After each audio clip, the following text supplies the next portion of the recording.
अब हम बात करते हैं कि नेशनलिज्म का आइडिया आया कहाँ से। सेकंड पेज जो आपका स्टार्ट होता है, the idea of the nation, obvious है ये फ्रेंच रिवॉल्यूशन से आया, जो कि आपने क्लास 9 में पढ़ा था, 14 जुलाई 1789। वहाँ एक रिवॉल्यूशन हुआ। रिवॉल्यूशन मीन्स कि sudden change of the entire system.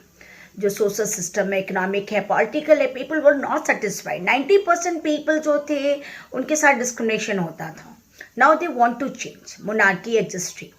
Now जब ये रिवोल्यूशन हुआ तो एक सिस्टम आया, कॉन्स्टिट्यूशनल मोनार्की। अब वहाँ एक नेशन तो था, यानी कि पहले क्या होता था कि अगर बैटल हुआ, उस टेरिटरी को जीत लिया, वो आपका पार्ट हो गया। उस टेरिटरी को लॉस करके बैटल में, तो वो आपका पार्ट हट गया। तो एक आइडेंटिफाई नहीं था कि हु आर द सिटीजन। ठीक है, एक सिटीजनशिप का जो कॉन्सेप्ट आया था वो आफ्टर द फ्रेंच रिवॉल्यूशन आया, जब कॉन्स्टिट्यूशनल मोनार्की आई।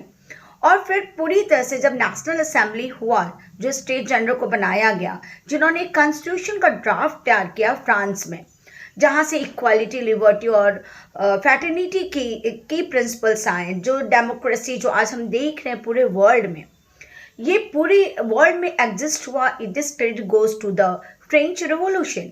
तो ये सिटीजनशिप का कॉन्सेप्ट हमें आया फ्रेंच रिवॉल्यूशन से। तो बोल सकते हैं कि नेशनलिज्म की जो भी फीलिंग आई वो ऑब्वियस से फ्रेंच रिवॉल्यूशन से आया, जब पीपल को लगा कि हम लोग एक जैसा लैंग्वेज यूज करते हैं, हमारा कल्चर एक है, हम साथ रहते हैं, तो feeling of oneness, togetherness, commonness, अगर कॉमन चीज़ें कुछ भी मिलती है तो एक तरह की फीलिंग इमर्ज होती है लोगों में, और यही आपको डेवलप करता है नेशनलिज्म फीलिंग को।